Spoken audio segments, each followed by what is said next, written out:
아멘. 오늘 우리 주시는 말씀 요한복음 21장 15절로 25절까지 말씀입니다.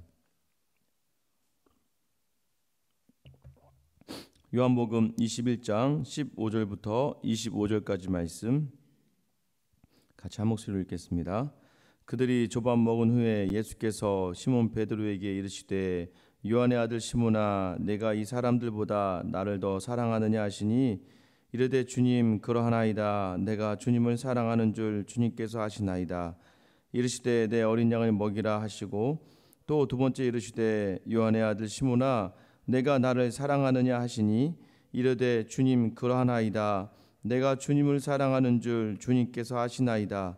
이르시되 내 양을 치라 하시고 세 번째 이르시되 요한의 아들 시몬아 내가 나를 사랑하느냐 하시니 주께서 세 번째 내가 나를 사랑하느냐 하심으로 베드로가 근심하여 이르되 주님 모든 것을 아시오매 내가 주님을 사랑하는 줄을 주님께서 아시나이다. 예수께서 이르시되 내 양을 먹이라. 내가 진실로 진실로 내게 이르노니 내가 젊어서는 스스로 띠뛰고 원하는 곳으로 다녔거니와 늙어서는 내 팔을 벌리리니 남이 내게 띠띠우고 원하지 아니하는 곳으로 데려가리라. 이 말씀을 하심은 베드로가 어떠한 죽음으로 하나님께 영광을 돌릴 것을 가리키심이로라. 이 말씀을 하시고 베드로에게 이르시되 나를 따르라 하시니 베드로가 돌이켜 예수께서 사랑하시는 그 제자가 따르는 것을 보니 그는 만찬석에서 예수의 품에 의지하여 주님을 파는 자가 누구오니까 묻던 자더라. 이에 베드로가 그를 보고 예수께 여짜오되 주님 이 사람은 어떻게 되겠사옵나이까? 예수께서 이르시되 내가 올 때까지 그를 머물게 하고자 할지라도 내게 무슨 상관이냐? 너는 나를 따르라 하시더라. 이 말씀이 형제들에게 나가서 그 제자는 죽지 아니하겠다 하였으나 예수의 말씀은 그가 죽지 않겠다 하신 것이 아니라 내가 올 때까지 그를 머물게 하고자 할지라도 내게 무슨 상관이냐 하신 것이로라. 이 일들을 증언하고 이 일들을 기록한 제자가 이 사람이라. 우리는 그의 증언이 참된 줄 아노라. 예수께서 행하신 일이 이 외에도 많으니 만일 낱낱이 기록된다면 이 세상이라도 이 기록된 책을 두기에 부족할 줄 아노라. 아멘. 할렐루야. 네, 이제 요한복음 마지막 말씀입니다. 우리가 보통 이제 사람끼리 서로 많이 이야기하는 게 있죠. 그 아이들한테 제가 많이 하는 건데 아빠 사랑하니? 이제 이런 거죠. 아빠 사랑하지? 엄마 사랑하지? 하는 거. 왜 그럴까요? 자꾸 확인하게 되더라고요. 신기하죠? 뭐 나중에 이제 뭐 더 성장하고 하면 그런 얘기를 많이 안 하는데 지금 뭐 첫째 아이만 해도 아이한테 뭐 그런 얘기를 하지 않습니다. 아빠 사랑하지? 뭐 이런 얘기 하지 않는데 깐난 아이들에게는 이제 좀 어린 아이들한테는 그런 이야기들을 하는 것이죠. 또 때로는 이제 엄마가 좋아, 아빠가 좋아 이제 이런 거 물어보기도 하고 또 둘이 있을 때는 근데 요즘에 아이들도 이제 점점 이제 눈치를 딱 채가서 한 4살쯤 되면 이제 예전에 솔직히 딱 얘기했거든요. 엄마가 좋은지 아빠가 좋은지. 근데 얘도 이제 눈치를 봐가면서 엄마 아빠가 좋아. 둘 다 좋아. 뭐 이제 이렇게 계속해서 이제 서로 넘어가는 것이죠. 사랑을 왜 확인할까요? 사랑을 확인하는 여러 가지 이유가 있지만 정말로 저 사람이 나에 대해서 어떤 마음이 있는지. 근데 그 사랑을 확인하는 가장 좋은 방법은 무엇입니까? 우리가 왜 그 말을 물을까요? 나를 사랑하나? 나를 좋아하나? 그래서 자꾸 이 연애 관계 중에서 연애를 하다가도 자기 나 정말 사랑하지? 라고 물었다는 건 무엇입니까? 뭔가 이게 미심적인 부분이 있거나 조금은 자기도 확실하지 않은 부분들이 좀 있을 때 정말 전심으로 나에 대해서 막 정말 헌신해주고 정말 나에 대해서 배려하고 양보하고 섬겨주다 그런 걸 알면 뭐 그런 걸 묻지 않죠. 그런데 나를 사랑하는지 안 하는지 이게 어떤 열매를 딱 보고도 확실하지가 않을 때 그럴 때 우리가 물어볼 때가 있지 않습니까? 오늘 본문에서도 예수님이 이제 제자들에게 특히 이제 베드로에게 그 질문을 하고 계시는 거예요. 아침을 차려 주십니다. 15절에 보면 그들이 조반을 먹은 후에 예수께서 시몬 베드로에게 이르시되 예수님이 이제 베드로에게 물으시는 거예요. 근데 이제 여러분 요한의 아들 시몬아라고 시작합니다. 예수님께서 베드로의 이름을 게바라 지어줬습니다. 베드로라고 지어주셨어요. 반석이라는 뜻이죠. 그러니까 게바 또는 베드로라라고 이렇게 물어봐야 되는데 베드로야 이렇게 해야 되는데 자 여러분 여기서 이제 우리가 질문을 드리면 여러분이 맞출 수 있죠. 베드로의 아버지 이름이 무엇입니까? 요한이죠. 요한의 아들 시몬아. 그래서 뜬금없이 성경에 한 번도 등장하지 않았던 베드로의 아버지 이름이 등장하는 것이죠. 요한의 아들 시몬아, 이 말의 의미는 무엇일까요? 네가 나를 다른 사람들보다 이 사람들보다 나를 더 사랑하느냐? 베드로에게 베드로를 하지 않고 요한의 아들이라고 하는 것은 결국 그 베드로가 실제적인 인간의 몸을 가지고 있는 연약한 육체를 인정하며 물으시는 거죠. 정말 네가 나를 사랑하니? 아까 제가 말씀드렸잖아요. 이 사랑을 물어보는 이유는 무엇이라고요? 너 행하는 모습들을 보니까 정말 네가 나를 사랑하는지 안 사랑하는지 한번 이렇게 뭐 시험적인 건 아니지만 베드로에게 물어보는 겁니다. 정말로 네가 나를 사랑하느냐? 저희 참 셋째 아이가 훈련이 잘 되었습니다. 맨날 자기 전에 아빠, 난 아빠를 세상에서 4번째로 사랑해. 이렇게 얘기하는 거예요. 그래서 왜? 4번째? 어쩌다 내가 4번째까지 밀리게 됐지? 라고 물어보면 첫 번째는 하나님이고, 두 번째는 예수님이고, 세 번째는 성령님이야. 그 다음에 아빠가 좋아 하는 거예요. 그래서 제가 그래 윤서야 참 착하다. 그러면서 이렇게 얘기했어요. 하나님, 예수님, 성령님은 한 분이니까 아빠를 2번째로 하자라고 얘기했더니 이 아이가 다시 왜 셋이 하나야? 갑자기 순간 땀이 나기 시작했습니다. 이 8살짜리한테 삼위일체를 설명을 해야 되는구나. 그래서 제가 초등부 설교를 봐라 이렇게 하려고 하다가 그냥 이제 아직은 다 이해하지 못하는 그 아이를 그래도 내심 뭐 목사의 입장에서는 좋지만 아마 인간적인 마음에서는 서운한 마음이 들 수도 있을 거예요. 여러분의 자녀가, 여러분의 남편이, 여러분의 아내가 난 당신보다 하나님이 훨씬 더 좋아. 그럼 여러분 아멘. 여기 계신 분들은 아멘. 하나님 감사합니다 하겠지만 사실 대부분의 사람들 그 얘기를 들을 때는 조금 서운한 부분이 있을 수 있습니다. 예수님이 베드로에게 여기 있는 사람들보다 네가 나를 더 사랑하느냐라고 물으신 것은 그저 베드로가 아니라 그 이름 요한의 아들이라 물으신 것은 그 베드로의 상황을 제대로 잘 아셨기 때문이에요. 그래서 베드로도 그렇게 답합니다. 주님 그러합니다 라고 하지만 거기서 그치지 않고요. 내가 주님을 사랑하시는 줄 주님이 아십니다 라고 얘기해요. 근데 이 대답과 이 질문과 답을 3번 계속 이어지죠. 17절에 보면 3번째 할 때는 뭐라고 얘기해요? 3번째 주께서 3번째 네가 나를 사랑하느냐 하심으로 자 베드로가 근심합니다. 첫 번째, 두 번째는 정말 이렇게 얘기했는데 3번째 나와서 주님 모든 것을 아시오매 내가 주님을 사랑하는 줄을 주님께서 아시나이다 라고 이야기한다고요. 뭐 혹자는 여기 이제 이 표현을 사랑하는 표현이 위에 2번째는 아가페로 표현되었고 또 3번째는 뭐 필레오라고 하는 친구들 간의 사랑, 처음과 2번째는 뭐 하나님이 인간을 사랑하는 부모가 자녀를 사랑하는 사랑이다라고 하긴 하지만 사실 뭐 그런 걸 다 일일이 따져보기보다는 그저 이 베드로의 고백을 곰곰이 묵상을 하면 이 고백이 어떤 고백일까요? 베드로는 왜 내가 주님을 사랑하는 줄 주님이 아신다라고 했을까요? 베드로가 어떤 사람이었어요? 마태복음 26장 35절에 보면 예수님이 십자가에 달려 죽으러 간다고 할 때 베드로가 이렇게 얘기하죠. 베드로가 이르되 내가 주와 함께 죽을지언정 주를 부인하지 않겠나이다 라고 할 정도로 예수님과 함께 죽기를 작정했던 그 베드로였어요. 그런데 어떤 일이 일어났어요? 그가 예수님을 3번 부인합니다. 3번 부인하며 맹세하고 저주하는 그 시간을 보내면서 함께 죽겠다고 했던 자신의 그 사랑의 표현마저도 제대로 되지 않는다는 것을 베드로는 알 수 있었어요. 지금은 알 수 있죠. 지금 부활하시고 3번째 나타나신 예수님 앞에서 숯불을 보았죠. 제가 지난주에 말씀드렸잖아요. 처음 주님을 만났을 때 고기가 많이 잡혔던 장면을 생각해보고 이번에도 고기가 많이 잡혔을 때 처음 주님께 자기가 주여 나는 죄인입니다. 나를 떠나소서라는 그 고백을 장면이 생각났을 거예요. 또 바다 위에 올라왔을 때 숯불을 펴놓고 고기를 준비하시고 아침을 준비하시는 예수님의 그 모습을 보면서는 자신이 숯불 가운데 예수님을 부인했던 3번에 부인했던 그 생각이 났을 거예요. 그러면 베드로의 답이요. 예전 같았으면 어떻게 합니까? 예수님, 저 정말 주님을 사랑합니다. 주님을 모든 것을 바칠 수 있습니다. 라고 고백했던 베드로의 고백에서 제가 주님을 사랑하는지 주님이 아십니다. 라고 바뀌게 되는 것이죠. 이거는 가장 큰 변화가 무엇이에요? 나는 주님을 사랑합니다. 이것과 내가 주님을 사랑하는 줄을 주님께서 아십니다. 이거는 완전 달라요. 주어가 바뀌는 거예요. 주어가. 내가 주님을 사랑하는 줄을 누가 아신다고요? 주님이 아십니다. 예전엔 뭐였어요? 나는 주님을 사랑합니다 했어요. 베드로의 모든 인생의 그 모든 예수님을 따르는 것조차, 예수님을 사랑하는 것조차 나의 사랑으로 예수님을 사랑하려고 했던 사람이었어요.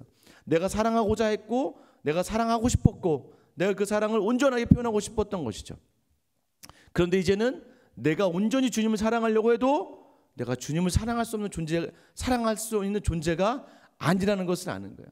내 의지로, 내 힘으로 예수님을 사랑할 수 있는 존재가 아니라 오직 그 주님이 나를 사랑하실 수 있는 마음을 주셔야지만, 그 주님만이 나로 하여금 주님을 사랑한다는 고백을 하게 하시는 분이라는 것을 알게 되면서 이제는 내가 주님을 사랑하는 것조차도 내 힘으로 하는 것이 아니라 주님께서 나에게 다가오신 은혜로 말미암아, 주님께서 나를 붙잡아 주신 그 사랑으로 말미암아 내가 주님을 사랑할 수 있습니다 라고 고백하는 거예요. 여러분, 우리 진정한 주님을 사랑하는 고백이 무엇입니까? 주님, 내가 정말 주님을 사랑해요, 내 목숨을 바쳐 사랑할 거예요 라고 했던 많은 분들이 교회에 많은 분란을 가져오고 갈등을 가져옵니다. 왜요? 내가 주님을 사랑하니까. 내가 주님을 사랑하는 방법으로, 내 생각으로 주님을 사랑하려고 하니까. 그런데 어떻게 해요? 내가 주님이 주신 은혜로, 주님이 주신 말씀으로 그 사랑을 표현하겠습니다 사랑하는 사람들은 분쟁과 갈등의 자리에 있지 않아요. 오늘 예수님께서 그래, 네가 이제 나를 주님으로 고백하며 주님, 내가 주님을 사랑하는 줄을 주님이 아십니다라는 이 고백 가운데 예수님이 어떤 답을 주십니까? 그래, 내 양을 먹여라, 내 양을 쳐라. 정말로 이제 그 주님으로 말미암아 사랑을 고백하는 사람에게 하나님께서 원하신 자기 양을 맡기신다는 거예요. 근데 여러분 아셔야 돼요. 누구 양을 맡기냐면 내 양이 될 사람을 맡기는 게 아니라 예수님의 양을 맡긴다는 거예요. 예수님의 양을. 근데 많은 우리가 목사님들도 마찬가지, 뭐 저도 그런 부분이 있겠죠. 그리고 많은 우리 직분자들이 이게 이렇게 셀장을 시키던, 남전도 회장을 시키던, 여전도 회장을 시키던, 건사회 회장하든 뭔가 하게 되면 자기 사람을 만들려고 하는 경우가 굉장히 많다는 거예요. 교회 와서도 마찬가지. 두세 사람이 모인 곳에 리더가 있더라. 누군가 그 자리에 두목이 되고 싶어하고 남은 두 사람은 자기 사람을 만들고 싶어하는 경우가 굉장히 많습니다. 이게 바로 우리의 실수예요. 뭐예요? 예수님의 양이에요. 예수님의 양이라는 것은 무엇입니까? 우리 것이 아니라는 거예요. 이거 우리 것이 아니라는 것은 무엇이에요? 예수님을 사랑하는 그 성도들이라고 한다면 우리는 마땅히 그들을 섬기고 먹여야 될, 우리가 주님을 사랑한다면 그 의무가, 책임이 우리에게 있다는 것이죠. 이게 굉장히 중요합니다. 예전에 이전 교회 제가 이제 자기소개서에 교회를 지원하게 된 동기 또는 사역을 하면서 어떤 마음을 하게 될 겁니까? 그러니까 제가 뽑히게 된 결정적인 한 문구가 있습니다. 그 문구가 뭐냐면 사역을 하면서 어차피 이제 부교육자들은 교회 오래 있지 않고, 우리나라 지금 아직 시스템에서는 부교육자는 오래 있지 않고 교회를 떠나가잖아요. 그러니까 저는 이제 배우는 수련생으로 알고 교회에서 열심히 사역을 하면서 제가 섬기는 청년들, 그때 청년으로 시작했으니까 청년들을 누구와 링크하는 작업이 중요하냐면 담임 목사님과 링크하는 작업이 중요하다. 그래서 제 사람이 아니라 이 교회, 제가 섬기는 그 교회의 성도로서 이 교회를 온전히 섬길 수 있는 일꾼으로 담임 목사님에게 계속 연결할 수 있는 그런 부교육자로 서겠습니다. 이 말이 굉장히 담임 목사님 말씀에 마음에 들었나 봐요. 들어가서도 단 한 번도 저는 항상 제 사역에 있어서는, 제가 지나온 길에 있어서는 가능한 한 제가 섬기는 모든 성도들을 담임 목사님을 따르고 담임 목사님에게 향할 수 있게끔 그렇게 노력을 많이 했었던 것 같습니다.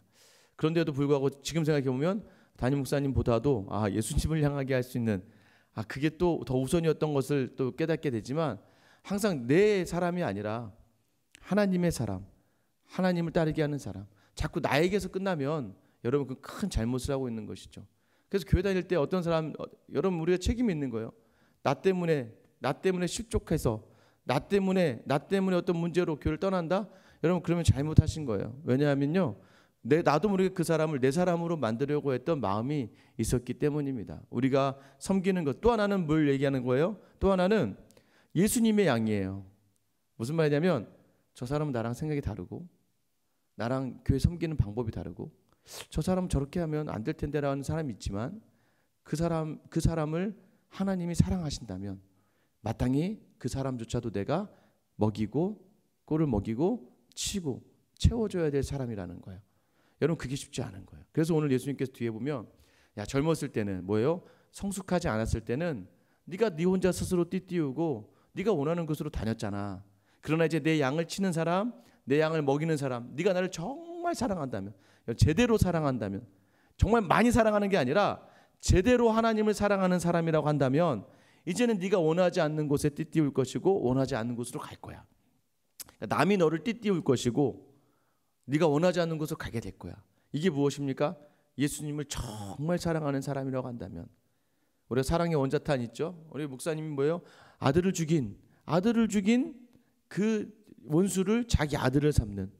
여러분, 정말 주님을 사랑하고 정말 주님을 원하는 그 사람에게 나타나는 그 열매는 무엇이냐면, 정말 인간적으로는 내 마음에 들지 않고 정말 인간적으로 저 사람이랑 상종할 수 없음에도 불구하고 저런 사람마저도 하나님이 사랑하시니까, 내 사랑이 아니라 저 사람이 사랑하는, 하나님이 사랑하는 사람이니까. 제가 누누이 말씀드리지 않습니까? 아이들이 언제 가장 감사하고 고마우냐면, 첫째 아이에게 가장 고마운 것은 뭐예요? 자기 마음에는 둘째, 셋째, 넷째가 마음에 들지 않아요. 막 자기들이 원하는 것만 하려고 하고 막 자꾸 언니나 누나 말 듣지도 않고 막 그럼에도 불구하고 한마디 하는 거, 저한테 아빠, 내 진짜 아빠 때문에 내게 이렇게 해줬어. 내 아빠 때문에. 그러면 그 아이에게 제가 굳이 너 나 사랑하는구나라고 물어볼 필요가 없는 것이죠. 무엇입니까? 아빠 내 생각 같아서 때려버리고 싶은데 아빠 그럼 싫어하니까, 아빠 힘들어하니까 내가 정말 눈 감고 내가 한번 참아줬어. 그럼 그때서야 아유 고맙다, 고마워, 아유 우리 현서 고맙다, 이렇게 하는 것이죠. 여러분, 사랑의 극치는 무엇이에요? 나와 다른 그 사람을 끝까지 품을 수 있는 거예요. 왜요? 내가 예수님을 너무 사랑하니까, 내가 예수님을 너무 좋아하니까. 그때 여러분, 하나님 앞에 섰을 때 하나님이 참 잘했다, 착하고 충성된 종아 라고 여러분 칭찬하실 거예요. 이게 바로 예수님이 우리에게 원하시는 모습이에요. 정말 우리가 주님을 사랑하시, 여러분 정말 주님을 사랑한다고 고백하지 않습니까? 근데 고백하는데 왜 다른 성도들 사랑하지 못합니까? 내 사랑으로 사랑하기 때문입니다. 내 사랑으로 사랑하는 사랑은요, 베드로와 같이 많은 실수를 또 겪게 됩니다. 내 사랑으로 했다가 무너지고 실족하고 부인하고 저주하고 맹세하는 삶 속에서 여전히 그럼에도 불구하고 그 베드로 같은 나를 참으시고 기다려주시고 인내하시고 품으시는 그 예수님이요, 우리를 끝까지 추적하셔서 우리를 붙드셔서 더 큰 은혜로 부어주시니까 이제 우리가 고백하는 거예요. 주님 맞습니다. 어떻게 제가 주님을 사랑한다고 이야기할 수 있겠습니까? 그런데 주님의 사랑이 오늘도 내 안에 차고 넘치니 그 주신 은혜로 말미암아 이 사랑을 나누고 섬기기 위해 노력하는 하루가 저는 되도록 노력하겠습니다라는 고백이 오늘 하루 우리 가운데 있게 되는 것이죠. 어제도 이제 저희 교회 나와서 이제 설교를 준비하고 예배를 준비하고 있었는데, 이제 섬기던 이제 후배 이제 전도사님이 오셨어요. 어제 자기가 졸업을 하고 뭘 어떻게 해야 될지 모르겠다, 사역을 어떻게 나가야 될지 모르겠고 어떻게 할지 몰라 답답해서 이제 왔다고 하면서 이야기를 저와 나누면서, 가장 중요한 것은 무엇일까요?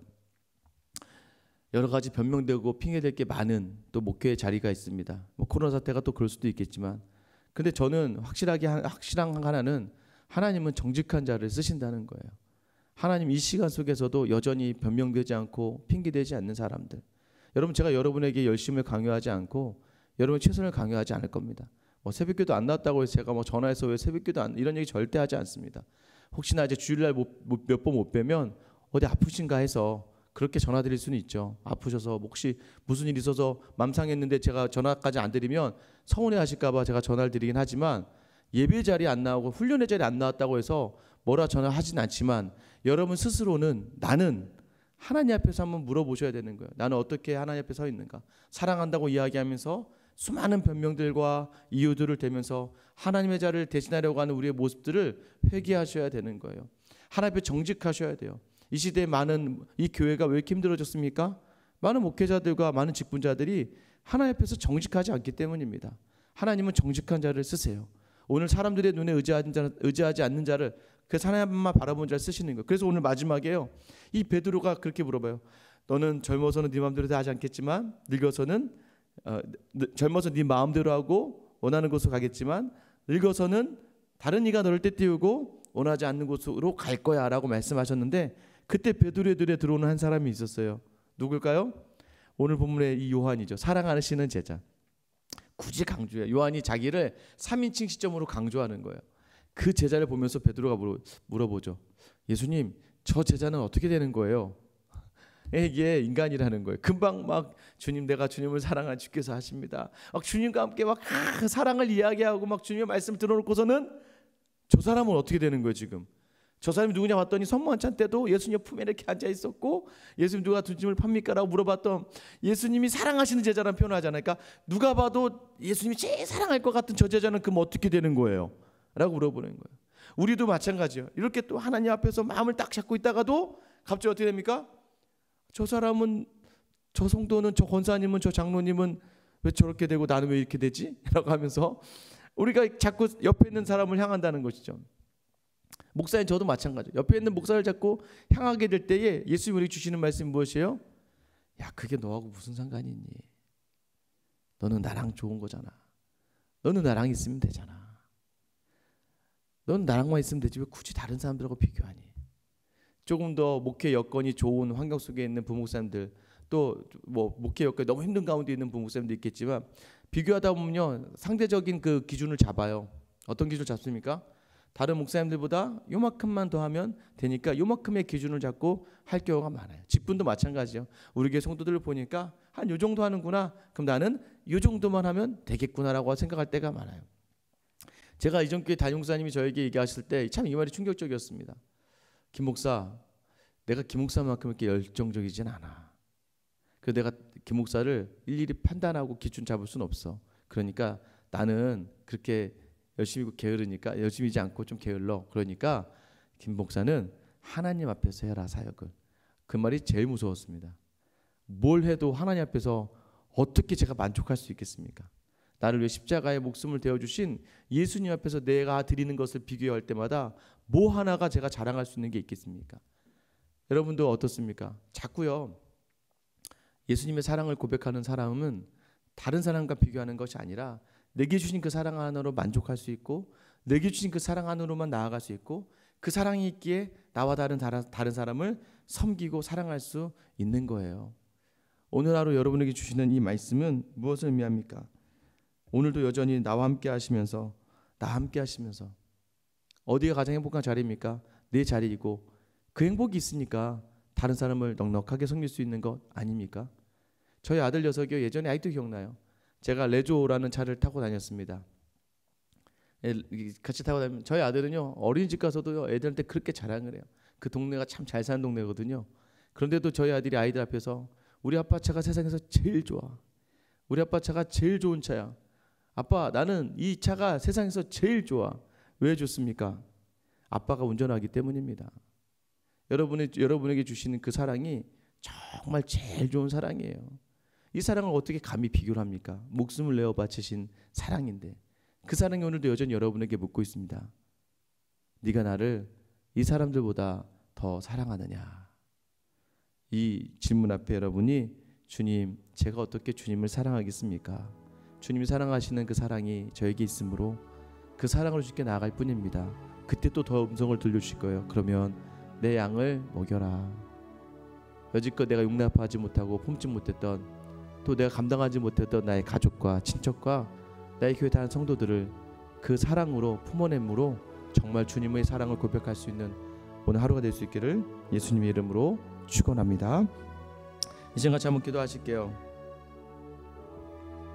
주님, 오늘 시간 그 사랑이 내게 있음을 고백합니다. 주님, 여전히 내 힘으로 사랑하려고 했던 것들을 내려놓습니다. 내 사랑으로 주님을 사랑으로 했던 모습을 내려놓습니다. 주님이 채워주시는 은혜로 말미암아 그 사랑을 고백하게 하시고, 주님 맞습니다. 이제는 변명되지 않겠습니다. 핑계대지 않겠습니다. 이유를 대지 않겠습니다. 주님 주시는 게 내게 가장 귀한 사랑이고, 그 사랑 품고 그 사랑으로 넉넉하게 채워져서 넉넉하게 옆에 있는 다른 지체를 향해 나눠줄 수 있는 그런 믿음의 사람으로 서겠습니다. 주님, 저에게 마음껏 말씀해 주세요. 마음껏 주님을 섬기겠습니다라고 고백하며 기도하는 시간이 되었으면 좋겠습니다. 우리 또 생수양교회가 더욱 뜨겁게 사랑한 사람을, 정말 더욱 뜨겁게 성도가 성도를 사랑하는 그런 교회가 될 수 있게 해달라고 여러분 기도해 주셔서 정말 주님의 양들이 마음껏 서로가 서로를 치고 서로를 먹일 수 있는 그런 교회가 될 수 있게 해달라고 기도해 주시고요.